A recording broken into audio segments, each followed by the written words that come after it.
I know you live in Texas, and Right. Texas is feeling the brunt of this immigration crisis, this illegal immigration crisis that Joe Biden has rolled out the red carpet for. I mean, it's just the truth.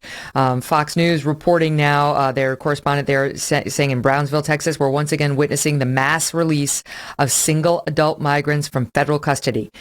This one group he was noting dropped off on a bus 2 hours ago, just left. Several hundred are released here every day. And then another update about the fourth bus I've seen today. First the women get off, then the men.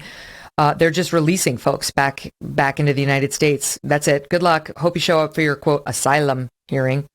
We're welcoming them with bags and backpacks of supplies. We're calling cabs and buses to take these illegal immigrants anywhere they want. Many of them are giving phones. They're giving phones on federal taxpayer dime. That's allegedly how we're going to keep track of them. And in the meantime, there are reports that the Border Patrol, like down in the Rio Grande Valley, is saying, this is who we're managing to arrest. Never mind who gets by us. So far, we've arrested MS-13 gang members, cartel members, convicted child rapists, people convicted of murder in Honduras, convicted of attempted murder, several gang members wanted for homicide, and tons, record numbers of unaccompanied children as young as 6, 1-year-old. This is one picture we got. It's got 3 siblings, 2 6-year-olds, and a 1-year-old alone with no family present. And we're kind of shrugging our shoulders, about to loosen the immigration restrictions even more.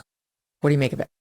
Well, they're lying about it, Megyn. When Jen Psaki was asked about why you would get rid of Title 42, which is the title that was reutilized, I think it's from the 70s, that was reutilized by Trump to say anybody who's ill, and we're dealing with COVID big time, anybody who's ill can't come in. You have to go back to where you came from. Title 42 made that easy for us to do so. And it is something the CDC has to authorize. But guess who asked them to authorize it? The president. So Trump asked them, can you authorize it? They said, of course. And now Biden and Psaki are saying, well, the CDC is making the decision to get rid of Title 42. That's a lie. So what we're dealing with right now is record numbers of people coming across the border. I saw one study recently. I can't cite it, but there's an assumption that as many as 10,000 illegals can start coming across the border every day. You add up 30 days in a month, you add up all the months in the year, 3.6 million people coming through illegally. This is on top of our compassionate million that we let in legally every year, which I think should probably be enough. But why do we keep on adding more magnets, more enticements for people to come here? We'll give you a backpack, as you said, $600 in food stamps. Here's a free smartphone. And then when Psaki was asked about the smartphone, she said, well, this is how we can keep in contact with them. Well, Megyn, I don't know. It's pretty easy to throw a phone away and then not have somebody track you. There's no ankle bracelet. There's no detention whatsoever, really a couple of hours now. And a lot of these people, as you alluded to, are 18 to 40-year-old men. Well, why are they coming here? And what is the asylum they're seeking? What is the hardship? It's not Cuba. It's not Venezuela. It's not China, not North Korea where they're coming from. They're coming from like Honduras because the job doesn't pay enough, or they want a better house. So they hear that grocery stores here are really stocked up. It doesn't make any sense why these policies are happening. I'm a compassionate guy. I live in Texas, though, and we're being overrun. I do like that our governor is trying to do something, but I'm not sure how successful that's going to be. But it's worse than you think. If you're here seeing it, because I'm in the San Antonio area, they'll take thousands of people, drop them off in the central part of San Antonio and say, as you said, have a nice day. Welcome to America. It's very strange.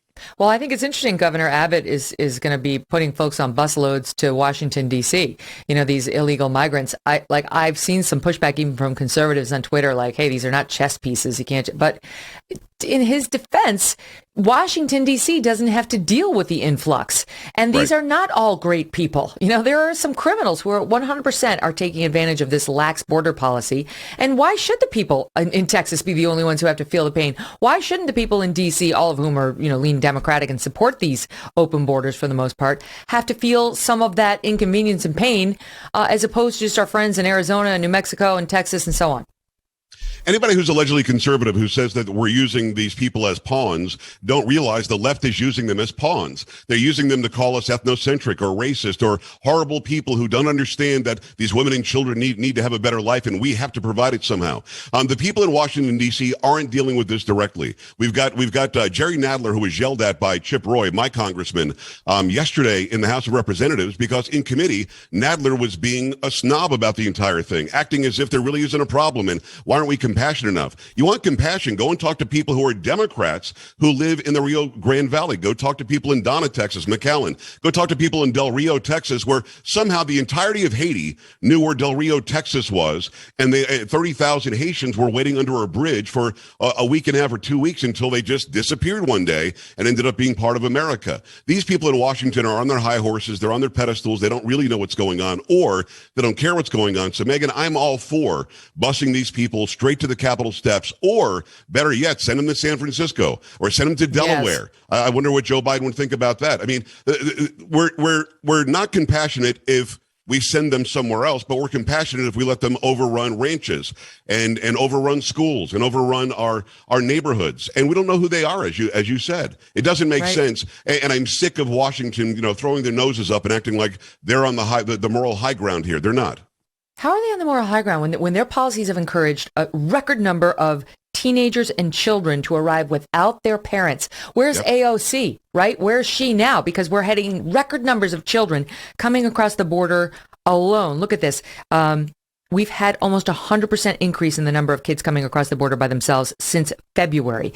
In March, we're at almost 19,000 of them.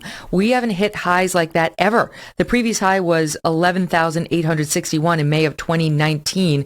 Now we're at almost 19,000. Migrants arriving as part of family groups also soared. In January, it was 7,200. In February, it was about 19,000. In March, it was 53,000, more than doubled. They're running across the southern border. We don't have the facilities. We have the cramped detention conditions.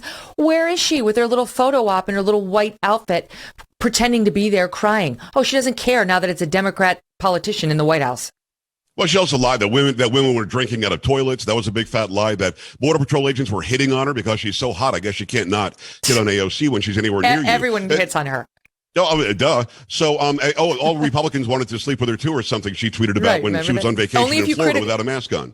Only if you criticize, Joe. If you compliment her, you don't want to sleep with her. But if you criticize her, you want her. You dig her. It's bizarro world. Megyn, the lack of compassion here is clearly on the left. It's clearly on anybody who would make it more enticing to come to America. So send your kid to walk 1,500 miles. Send your kid to be raped the entire way. Send your wife to be raped the entire way and pay $5,000 per head to come here. That's somehow compassionate. This is a human compassion issue. This is a human trafficking, sex trafficking, drug trafficking issue. Yes. At the border. 100,000 people die per year on overdoses or poisoning, and this fentanyl is one of the biggest, baddest things. It's all coming from China, and the left wants more of it to come in. I can't figure it out. I really can't.